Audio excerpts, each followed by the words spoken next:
तंत्राची वेधवाणी, कृषी तंत्राची ही मंत्रवाणी. किसान वाणी, किसान वाणी, किसान वाणी, किसान वाणी. सफल शेतीची भाष्यवाणी, पेरन काढन सांगे वाणी, शेती सुखाची आधारवाणी. किसान वाणी, किसान वाणी, किसान वाणी, किसान वाणी, किसान वाणी, किसान वाणी, किसान वाणी, किसान वाणी, किसान वाणी, किसान वाणी, किसान वाणी, किसान वाणी, किसान वाणी, किसान वाणी, किसान वाणी, किसान वाणी, किसान वाणी, किसान वाणी.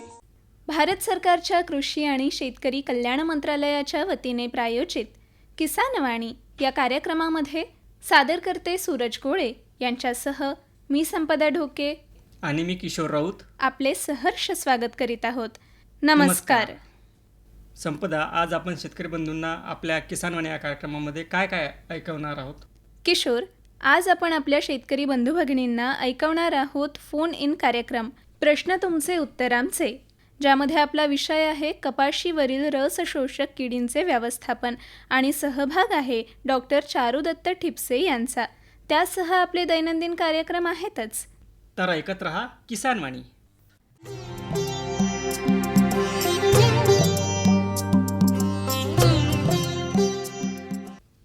तर संपदा, आपण आपल्या शेतकरी बंधूंना सुरुवातीलाच हवामानाचा अंदाज सांगूया. नक्कीच. शेतकरी बंधू भगिनींनो, जाणून घेऊया ग्रामीण कृषी मौसम सेवा, डॉक्टर पंजाबराव देशमुख कृषी विद्यापीठ अकोला आणि भारत मौसम विभाग यांच्याकडून प्राप्त उद्याचा हवामानाचा अंदाज. पाऊस अंदाजे 4.9 मिलीमीटर, कमाल तापमान 31.1 अंश सेल्सिअस असू शकतं, किमान तापमान 24.2 अंश सेल्सिअस असू शकतं. सकाळची सापेक्ष आर्द्रता अंदाजे 87%, दुपारची सापेक्ष आर्द्रता अंदाजे 60%. वाऱ्याचा ताशी वेग असू शकतो 17 किलोमीटर प्रति तास आणि आकाश ढगाळ राहील. तर शेतकरी बंधू भगिनींनो, आताच आपण जाणून घेतला ग्रामीण कृषी मौसम सेवा, डॉक्टर पंजाबराव देशमुख कृषी विद्यापीठ अकोला आणि भारत मौसम विभाग यांच्याकडून प्राप्त उद्याचा हवामानाचा अंदाज.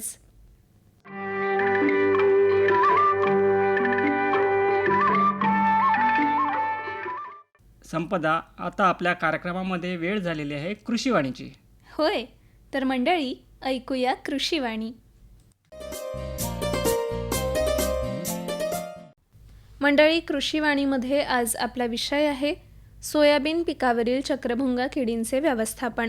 याविषयी आपल्याला माहिती प्राप्त झाली आहे डॉक्टर पंजाबराव देशमुख कृषी विद्यापीठ अकोला यांच्याकडून.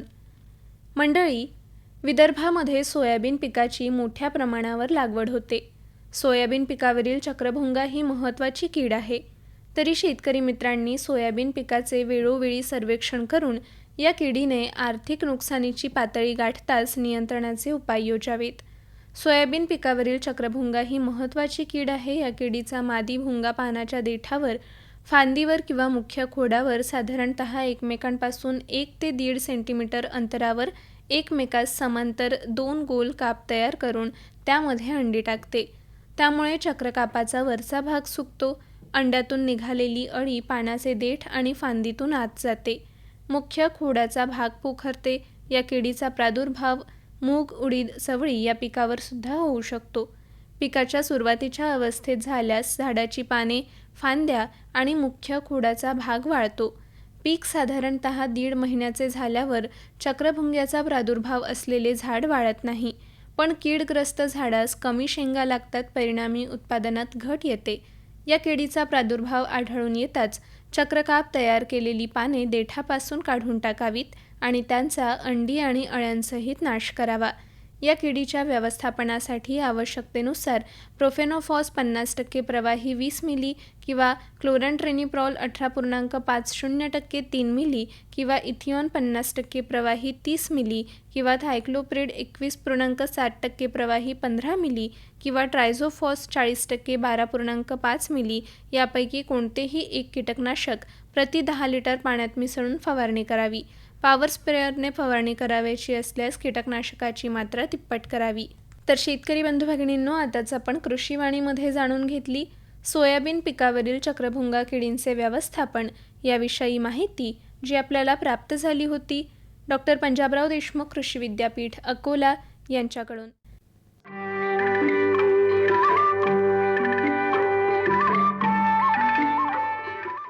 शेतकरी बंधू भगिनींनो, आता ऐकूया फोन इन कार्यक्रम प्रश्न तुमचे उत्तर आमचे, ज्यामध्ये आज आपला विषय आहे कपाशीवरील रस शोषक किडींचे व्यवस्थापन आणि सहभागी तज्ज्ञ आहेत डॉक्टर चारुदत्त ठिपसे, विषय विशेषज्ञ, पीक संरक्षण विभाग, कृषी विज्ञान केंद्र अकोला. मंडळी, कपाशी हे शेतकऱ्यांसाठी अत्यंत महत्त्वाचे नगदी पीक. मात्र कपाशीची वाढ जोमाने होत असताना तिच्यावर विविध किडींचा प्रादुर्भाव होण्याची शक्यता असते. त्यामध्ये मावा, तुडतुडे, पांढरी माशी आणि फुलकिडे यांच्यासारख्या रसशोषक किडींचा प्रादुर्भाव पिकाच्या वाढीवर आणि उत्पादनावर परिणाम करू शकतो. अशावेळी आपल्याला कपाशीवरील रस शोषक किडींचे व्यवस्थापन कसे करावे याबद्दल माहिती असणे आवश्यक आहे.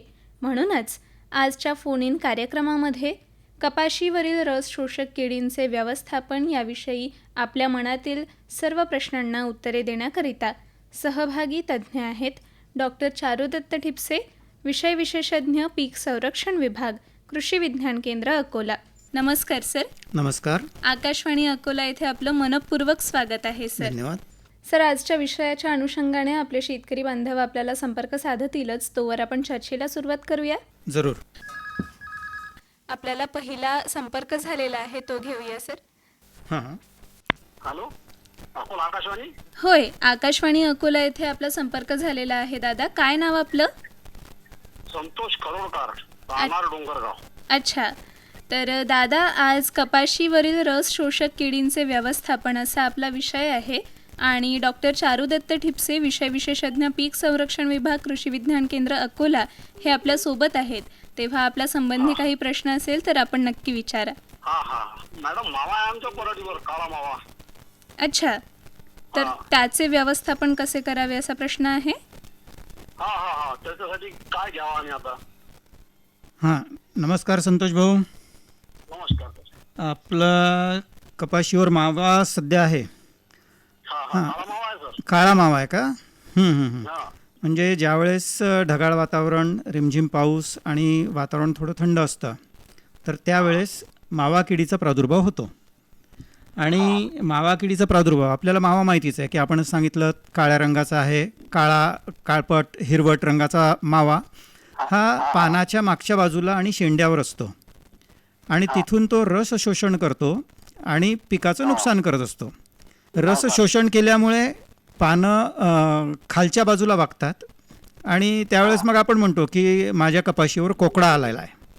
कोकळा आला, बरोबर आहे. हां, तर अशा पद्धतीचं जर आलं. आणि दुसरं काय होतं की मावा किडीचा ज्यावेळेस जास्त प्रादुर्भाव होतो त्यावेळेस मावा आपल्या शरीरातून गोड चिकट असा स्त्राव बाहेर टाकतो आणि तो स्त्राव खालच्या पानाच्या वरच्या बाजूला पृष्ठभागावर पडतो आणि त्यांना पहा, आपण तुम्ही थोडंसं जरी ऊन पडलं तरी आपल्याला दिसत असेल की ते पान चकाकतं, चमकते ते पान. खाली असं तेल टाकल्यासारखं वाटतं. हां, तेल टाकल्यासारखं. तर ते मावा कीड रस शोषण केल्यानंतर स्वतःच्या शरीरामधून जो चिकट स्त्राव बाहेर टाकते तो त्या ठिकाणी पसरलेला असतो आणि तो चिकट आणि गोड स्त्राव असल्यामुळे त्यावर कालांतराने, आता वातावरणात सध्या ओलावा आहेच, तर त्यामुळे काय होतं की त्यावर काळ्या बुरशीची देखील वाढ होते आणि त्यामुळे वनस्पतीच्या अन्न तयार करण्याच्या प्रक्रियेमध्ये बाधा निर्माण होते. त्यामुळे या मावा किडीचं व्यवस्थापन करणं हे अतिशय गरजेचं आहे. पण काय घ्यायचं सर आता कीटकनाशक? पण एकदम कीटकनाशक, रासायनिक कीटकनाशक वापरण्यापेक्षा आपल्याला प्रथम आपल्या शेताचं सर्वेक्षण करावं लागेल आणि सर्वेक्षण करत असताना जर मावा किडीचे नैसर्गिक शत्रू आपल्याला त्या ठिकाणी आढळून आलेत, जसं आपण पाहत असताना आपल्याला लेडीबर्ड बिटल, बघा आपण डाबला कीटक वगैरे देखील म्हणतो त्याला, पिवळा किंवा लालसर रंगाचा, त्याच्यावर काळे ठिपके असतात. तर अशा पद्धतीचा ढाल किडा किंवा लेडीबर्ड बिटल या कीटकाचे प्रौढ, नंतर छोट्या छोट्या शेंड्यावर आपल्याला काळसर अशा चपट्या लांबट अळ्या पण दिसतात, त्या देखील मावा किडीचं त्या मावा किडीचं खाऊन व्यवस्थापन करत असतात. नैसर्गिकरित्या काट्याने काटा काढावा अशा पद्धतीनं तिथे व्यवस्थापन होत असते. तशा जर अळ्या दिसल्या किंवा मग सिरफिड माशीची अळी आहे किंवा क्रायसोपरला आहे अशा पद्धतीचे जर नैसर्गिक मावा किडीचे नैसर्गिक शत्रू जर आपल्याला तिथे दिसले तर आपल्याला रासायनिक कीटकनाशकाची फवारणी टाळायची आहे. हा परंतु आहेत सर आमच्या शेतात. आहेत ना, हां, मग रासायनिक कीटकनाशकाची ते त्यांची काळजी घेतील, ते मावा किडीचं परस्पर व्यवस्थापन करतील. त्यामुळे रासायनिक कीटकनाशक फवारणीची गरज नाही. तरी देखील प्रतिबंधात्मक उपाय म्हणून आपण निंबोळी तेल 5 मिली अधिक 1 ग्राम साबण चुरा प्रति लिटर पाण्यात मिसळून आपण त्याची प्रतिबंधात्मक उपाय म्हणून त्याची आपण फवारणी करू शकतो. परंतु जर खूप मोठ्या प्रमाणात मावा किडीचा प्रादुर्भाव झालेला दिसला आणि पानं खूपच जर वाकडी होत आहेत, अशा पद्धतीचं जर आपल्याला दिसलं, किडीनी आर्थिक नुकसानीची पातळी गाठली, म्हणजेच बघत असताना सर्वेक्षण करत असताना आपल्याला 10 ते 15% प्रादुर्भावग्रस्त झाडं दिसलीत किंवा एक साधारण वरची जी पानं आहेत तर 10 मावा प्रति पान अशा पद्धतीचं जर आपल्याला दिसून आलं तरच आपल्याला रासायनिक कीटकनाशकाची त्यानंतर फवारणी करायची आहे. आणि त्यासाठी फ्लॉनिकमाइड 50% दाणेदार स्वरूपातलं कीटकनाशक जे आहे ते 4 ग्राम प्रति 10 लिटर पाण्याला मिसळून आपल्याला फवारणी करता येईल. एकरी प्रमाण मी सांगतो तुम्हाला, कारण पंप वेगवेगळे वापरल्या जातात, तर त्यामुळे एकरी 80 ग्राम आपल्याला त्या कीटकनाशकाची फवारणी करायची आहे. किंवा डायनोटेफ्युरॉन 20% दाणेदार हे जे कीटकनाशक आहे हे आपल्याला एकरी 60 ग्राम मिसळून आपल्याला त्याची फवारणी करायची आहे. झाड पुरेसं ओलं होईल इतपत आपल्याला फवारणीचं द्रावण वापरायचं आहे. असं का? ठीक आहे? ठीक आहे सर, काही हरकत नाही. धन्यवाद सर. ओके, धन्यवाद. धन्यवाद दादा. आपल्याला एक संपर्क होतोय, तो आपण घेऊया sir. Hello. Hello. Hello, Akashvani Akola. होय, आकाशवाणी अकोला येथे आपला संपर्क झालेला आहे. दादा, काय नाव आपलं? माझं नाव केशव भगत आहे. मंगरुळपीर तांबई नावाच्या गावात तिथून बोलतो मॅडम. अच्छा. तर दादा, आज प्रश्न तुमचे उत्तर आमचे या कार्यक्रमासाठी कपाशीवरील रस शोषक किडींचे व्यवस्थापन असा आपला विषय आहे. आणि आपल्या मनात काही याविषयी प्रश्न असतील तर डॉक्टर चारुदत्त ठिपसे सर आपल्यासोबत आहेत, आपण त्यांना प्रश्न विचारू शकता. ठीक आहे. हॅलो डॉक्टर साहेब. हां, नमस्कार, बोला साहेब. हा ठिपके सर, नमस्कार. नमस्कार, बोला. डॉक्टर साहेब, मला हे म्हणायचं आहे, आता 1-1 फुटाची पराठी आहे आमची कपाशी. 2 एकर कपाशी आहे माझी. बर. आता सध्या महामुली कुठंतरी एखादा म्हणजे असा तुडतुडा उघडायला होते. बर. तर परिस्थिती डॉक्टर साहेब की हे तुडतुडे आणि रसशोषण जशी पांढरी माशी असेल, मावा असेल, हे न यासाठी आणि पुढील बोंडअळीच्या नियंत्रणासाठी काय आपण योग्य असे उपाय सुचवावे आम्हाला? ठीक आहे. सगळ्यात पहिला तुमचं मला जे आवडलं की त्यामध्ये तुम्ही प्रश्न विचारताना सांगितलं की हे कीटक मावा आहे, तुडतुडे आहेत, हे माझ्या शेतात न येण्यासाठी किंवा त्याचं प्रमाण कमी राहण्यासाठी काय केलं पाहिजे. म्हणजे ही जी प्रतिबंधात्मक माझ्या शेतामध्ये कीड आल्यानंतर व्यवस्थापन, महागडी रासायनिक कीटकनाशकाची व्यवस्थापनाची पद्धत वापरण्यापेक्षा माझ्या शेतामध्ये किडीचं प्रमाणच कसं कमी राहील ह्याकडे आपण लक्ष देणं फार गरजेचं असतं. आणि त्यासंबंधीचीच एक जागरूकता मला तुमच्या प्रश्नामध्ये जाणवली. तर आता सध्याचं जे वातावरण आहे, एक रिमझिम पाऊस पडतो आहे, मध्येच ढगाळ वातावरण तर आहेच आहे, मध्येच ऊन तापतं, हे असं जे वातावरण असतं किंवा थंड वातावरण पाऊस पडल्यानंतर, तर अशा वातावरणामध्ये माव्याचा प्रादुर्भाव मोठ्या प्रमाणात वाढू शकतो. त्याचबरोबर पावसात जर खंड पडला आणि स्वच्छ ऊन पडलं, मध्येच रिमझिम पाऊस आणि स्वच्छ ऊन जर असं असलं तर तुडतुडे आणि फुलकिड्यांचा प्रादुर्भाव देखील वाढू शकतो. तर त्या दृष्टीने आपल्याला आपल्या कपाशीच्या पिकाचं सर्वेक्षण करत राहणं, आपल्या पिकाकडे लक्ष देणं या किडींच्या प्रादुर्भावासाठी हे अतिशय महत्त्वाचं आहे. आणि ह्या किडींचं प्रमाण बघत असताना जसं आता तुम्ही सांगितलं की फार मामूली मावा आहे आणि एकट दुक्कट तुम्हाला तुडतुडा देखील दिसतो आहे, तर या किडीचं व्यवस्थापन, ही किडीचं प्रमाणच वाढू नये याकरता आपल्याला प्रतिबंधात्मक उपाययोजना देखील हाती घेता येतील. आणि त्या दृष्टीने आपण निंबोळी अर्क असेल, एक 5% कडुनिंबोळीचा अर्क देखील आपण तयार करू शकतो. किंवा काही वनस्पतीजन्य अर्क जे आहेत, जसं दशपर्णी अर्क असेल किंवा अग्निअस्त्र असेल, यांचा देखील आपल्याला वापर करता येऊ शकतो. किंवा निंबोळी तेल जे बाजारामध्ये मिळतं, ते निंबोळी तेल आपल्याला 5 मिली अधिक त्यामध्ये 1 ग्राम साबण चुरा टाकून आपण त्याची देखील फवारणी प्रति लिटर पाण्याकरता अशा पद्धतीने घेऊन याची देखील आपण फवारणी निश्चितपणे करू शकतो. ही झाली प्रतिबंधात्मक उपाययोजना. यामुळे किडीचं प्रमाण आपल्या शेतामध्ये कमी राखण्यास आपल्याला मदत होईल. परंतु भविष्यात जर मोठ्या प्रमाणात कीड झाली, आपल्याला सर्वेक्षण करतच राहायचं आहे. आणि जोपर्यंत आपण रासायनिक कीटकनाशकाची फवारणी करत नाही तोपर्यंत जसं आपण हानिकारक किडींसाठी, जसं या रसशोषक किडींसाठी आपण सर्वेक्षण करतोच आहे, आपल्याला मावा थोड्या प्रमाणात दिसतोय, आपल्याला तुडतुडे देखील दिसत आहेत, त्याचप्रमाणे ह्या कीटकांचे नैसर्गिक शत्रू देखील आपल्याला आपल्या कपाशीच्या पिकावर दिसून येतात. त्याची ओळख देखील आपल्याला असणं अतिशय गरजेचं आहे. म्हणजे ढालकिडा असेल, ज्याला लेडीबर्ड बिटल देखील म्हणतो, क्रायसोपा असेल, किंवा सिरफिड माशीची अळी जी आहे, जी मावा किडी खूप मोठ्या प्रमाणामध्ये खाते, असे जे शेतकऱ्यांचे मित्र कीटक आहेत, त्या किडींचे जे नैसर्गिक शत्रू आहेत, यांचं जर प्रमाण मोठ्या प्रमाणात असेल तर आपल्याला रासायनिक कीटकनाशकांची फवारणी करण्याची गरजच पडत नाही. ती आपल्याला जितकी फवारणी टाळता येईल तेवढी आपण टाळू शकतो.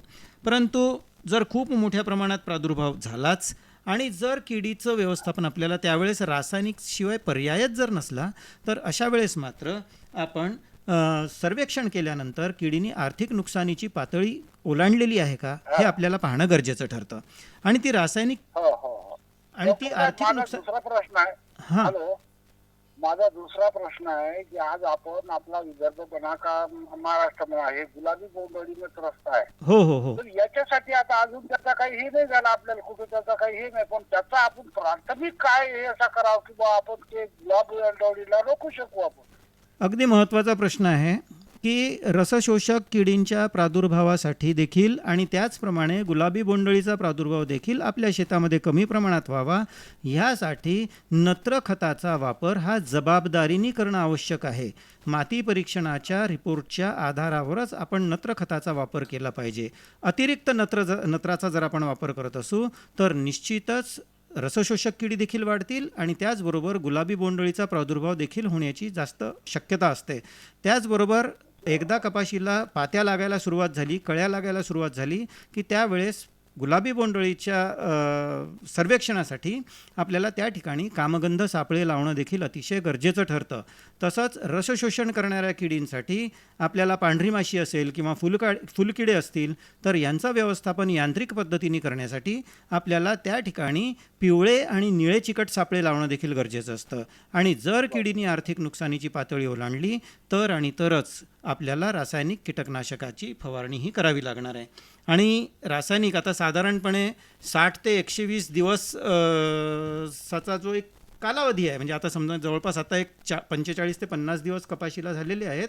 मग या कालावधीमध्ये सुरुवातीचा एक फवारणी तुम्ही निश्चितच कडुनिंबाच्या तेलाची घेऊ शकता, कडुनिंबोळी अर्काची घेऊ शकता. आणि दुसरी त्यानंतर जर खरंच प्रादुर्भाव खूप मोठ्या प्रमाणात वाढला असं तुम्हाला दिसून आलं तर मात्र रासायनिक कीटकनाशकाची घेण्याची वेळच आली तर फ्लॉनिकमाइड 50% दाणेदार हे आपल्याला एकरी 80 ग्राम किंवा डायनोटेफ्युरॉन 20% दाणेदार हे आपल्याला एकरी 60 ग्राम किंवा थायमेथॉक्झाम 25% दाणेदार हे जे आहे हे एकरी 40 ग्राम यापैकी कुठलंही एक कीटकनाशक आपल्याला फवारणी त्याची करायची आहे. झाड पूर्णपणे व्यवस्थित पूर्ण कव्हर होईल पानाच्या खालच्या वरच्या बाजूनी, अशा पद्धतीने आपल्याला फवारणी करावी लागेल. बरोबर आहे डॉक्टर साहेब, तुम्ही जे बोलले की बा त्याच्यात 5 मिली निंबोळी अर्क टाकायचं आहे, बरोबर आहे. हां हां तर एक म्हणजे किती ppm घ्यायचं आहे ते 5 म्हणजे जसं बा 1000 ppm आहे, 1500 ppm आहे, 3000 ppm आहे, हे कोणतं याच्यातलं काय? नाही, मी तुम्हाला जे सांगितलं 5% निंबोळी अर्क हा आपण घरच्या घरी ज्या पद्धतीने तयार करतो.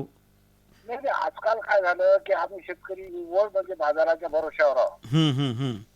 मग तुम्हाला जर बाजारातला घ्यायचा असेल, जे अझाडिरेक्टिनचं तुम्ही जे ppmचं प्रमाण सांगताय तसा जर तुम्हाला घ्यायचा असेल तर तुम्हाला 50 मिली प्रति 10 लिटर पाणी याप्रमाणे 300 ppm किंवा 1500 ppmचा जो आहे तो 40 मिली प्रति 10 लिटर पाणी याप्रमाणे घेऊन आपल्याला त्याची फवारणी करता येईल. चला डॉक्टर साहेब, आपण सविस्तर मला माहिती दिली आणि सर्व शेतकऱ्यांना लागू पडेल अशी मी आशा बाळगतो आणि शेतकरी सतर्कतेनं आपल्या कापसाचा व्यवस्थापन करतील अशी आशा बाळगतो आणि थांबतो डॉक्टर साहेब. धन्यवाद. धन्यवाद दादा. धन्यवाद. सर, तर अशा प्रकारे आजचं प्रश्न तुमचे उत्तर आमचे या कार्यक्रमामध्ये आपल्याला शेतकरी बंधूंनी त्यांच्या मनातील प्रश्नांसह आपल्याला संपर्क केला आणि अत्यंत सविस्तररित्या, सुंदररित्या आपण त्यांच्या मनातील शंकांचे निराकरण केले. आज आपण येथे आलात आणि आपला प्रश्न तुमचे उत्तर आमचे या कार्यक्रमाला सहभाग दिलात, त्याबद्दल आकाशवाणी अकोलातर्फे आणि आपल्याला ऐकत असलेल्या शेतकरी बंधू भगिनींतर्फे मी आपले आभार मानते. खूप खूप धन्यवाद. धन्यवाद. तर मंडळी, आताच आपण ऐकलात फोन इन कार्यक्रम प्रश्न तुमचे उत्तर आमचे. विषय होता कपाशीवरील रस शोषक किडींचे व्यवस्थापन आणि सहभागी तज्ज्ञ होते डॉक्टर चारुदत्त ठिपसे, विषय विशेषज्ञ पीक संरक्षण विभाग, कृषी विज्ञान केंद्र अकोला.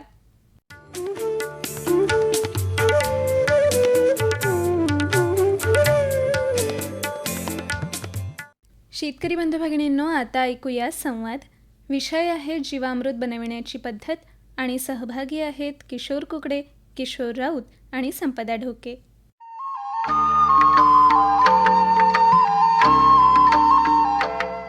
भाऊराव, ओ भाऊराव, हा घरात नाही वाटते. अरे कुसमीचे बाबा, पहा बरं. या दादा. अरे बापा, तुम्हीच या. हा कुठे गेला? कुत्रा आवरा ना बापा, तुमचं कुत्रं पहिले अंगावर येते. आहेत ना घरात आहे, ते काही नाही करत. बरं, आलो बा. काय हे हा पसारा? बाप्पा बाप्पा, किती वास येऊ राहिला याचा. अरे ते कुसमीच्या बाबांना सांगितलं आहे मला जमा करून ठेवायला ते सारं सामान, त्यासाठी करून राहिली. अरे काय बा, हे द्या ना फेकून, लवकर जमा करून फेकून द्या खतावर. अरे शेतात वापरायला कामी पडते न ते. असं शेतात वापरासाठी करू राहिले काय? मॅम म्हणून राहिलं की हे एवढं मोठं तयार केलं हे. अरे कोण आहे रे? अरे बापा, आला काय? का रे बा, हे काय आहे? सगळा वासच वास. खायचा वास येऊ राहिला तुले? हे पाय ना, या गोमूत्राचा वास येऊ राहिला, शेणाचा वास येऊ राहिला, आणि हे काय पाणी. काय सारी जिंदगी तुझी शेणात चाललेली आहे का आणि तुला त्याचा वास येऊन राहिला? मला समजत नाही तुझं काही काम बरोबर आहे गड्या. माझ्या घरच्या शेणाचा मले नाही वास येत. अबे, घरी आला की जास्त वास येते मले. अबे बैताळ्या, हे जे गोमूत्र आहे तर हे आप जमा करून ठेवायला सांगितलं कुसमीच्या मायले की हे सगळं जमा करून ठेव. याच्यापासून आपल्याला शेतात टाक्यासाठी जीवामृत तयार करायचं आहे. असं हे म्हणजे जीवामृतची प्रयोगशाळा आहे तोय. हा नाही मग चांगला आहे गड्या. चुकलं माया. मी काय म्हणतो, माई इच्छा आहे ना हे जीवामृत फवारायची, हे ती पण कुटाना भल्ला आले का काय तू करू राहिला तर मला तर सांगले का? माझ्या डोक्यात असेल तर मी करीन. आता त्याच्यात काय करायचं आहे? आता मी कुसमीच्या मायला सांगितलं की बा तू हे साहित्य जमा करून ठेव, असं मग त्याच्यापासून मी जीवामृत कसं बनवायचं ते बनवतो. काहीच नाही. हे पा भाऊ, 10 लिटर आपल्याला देशी गाईचं गोमूत्र पाहिजे. ते तर भेटून जाते बाप्पा. 10 किलो देशी गाईचं शेण पाहिजे. ते भेटते. वडाच्या किंवा पिंपळाच्या झाडाखालची 1 किलो माती घ्यायची. हा. आपलं जे जीवाणू संवर्धक असते ते घ्यायचं 1 लिटर. 1 किलो बेसन घ्यायचं. 1 किलो गूळ घ्यायचा. 180 लिटर पाणी घ्यायचं. अनेक आपली ते 200 लिटरची पाण्याची टाकी नसते काय, ते आता 2-4 पडल्या त्या. हा. अरे बापा, साहित्य तर मग काही जास्त लागत काहीच नाही, म्हणजे. घरच्या घरचं सामान पण आहे. मग आता याचा कुटाणा कसा करायचा, मग ते वापरायचं कसं, आता हे सांग गड्या मले. अबे, जीवामृत तयार करायसाठी आता जे साहित्य लागते ते जमा केलं. आता तिनं काय सांगितलं तुला? 200 लिटरची टाकी. तर हे सगळं या टाकीत टाकायचं. हे जे साहित्य आहे हे सगळं साहित्य या टाकीत टाकलं की हे द्रावण चांगलं एकजीव होईल ढवळ्याचं आणि 2-3 दिवस ते तसंच ठेवून द्यायचं. म्हणजे आपण कसं इर्जन लावतो म्हणजे आंबवतो त्या टाईप ते ठेवून द्यायचं. आणि 2-3 दिवसांनी ते जीवामृत तयार झालं की ढवळून घ्यायचं आणि कापडा सायानं गाळून घ्यायचं.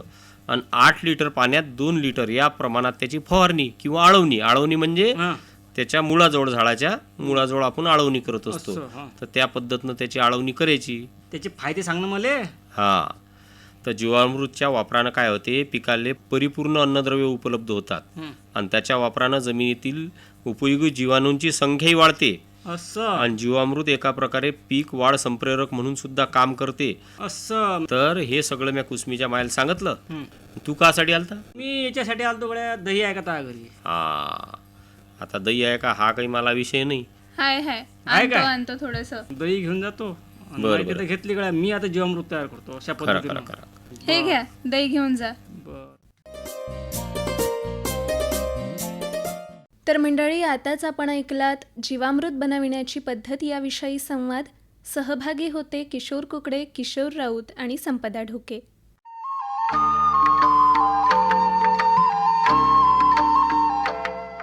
किशोर, मला वाटतं आपण आपल्या शेतकरी बंधू भगिनींना आता आजचे कृषी मालाचे भाव ऐकवले पाहिजेत. हो, नक्कीच. तर शेतकरी बंधूंनो, जाणून घेऊया कृषी उत्पन्न बाजार समिती अकोला येथून प्राप्त आजचे बाजारभाव.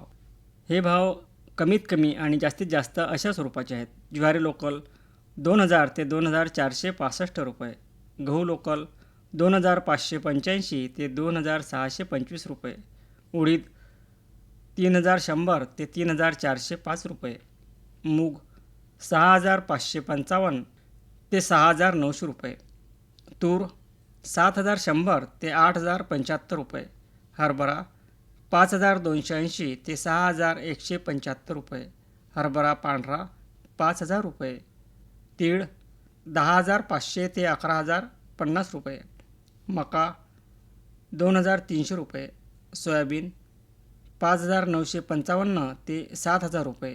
आत्ताच आपण कृषी उत्पन्न बाजार समिती अकोला येथून प्राप्त आजचे बाजारभाव जाणून घेतलेत.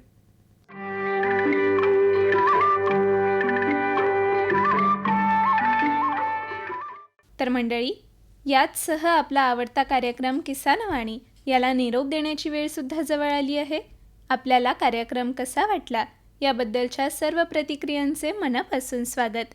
तेव्हा मी संपदा ढोके आणि मी किशोर राऊत आपली रजा घेत आहोत. नमस्कार.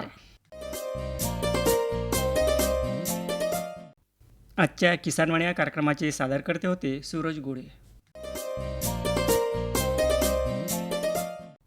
आताच आपण भारत सरकारच्या कृषी आणि शेतकरी कल्याण मंत्रालयाच्या वतीने प्रायोजित किसानवाणी हा कार्यक्रम ऐकलात.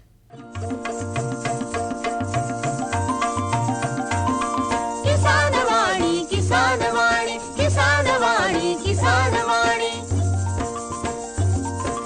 हिरव्या स्वप्नांची साध्यवाणी, प्रगत योगाची वेधवाणी, कृषी तंत्राची ही मंत्रवाणी.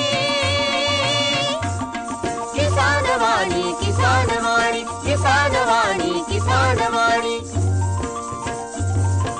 सफल शेतीची भाष्यवाणी, पेरन काढन सांगे वाणी, शेती सुखाची आधारवाणी. किसानवाणी किसानवाणी किसानवाणी किसानवाणी किसानवाणी किसानवाणी किसानवाणी किसानवाणी किसानवाणी किसानवाणी किसानवाणी किसानवाणी किसानवाणी किसानवाणी किसानवाणी किसानवाणी किसानवाणी किसानवाणी.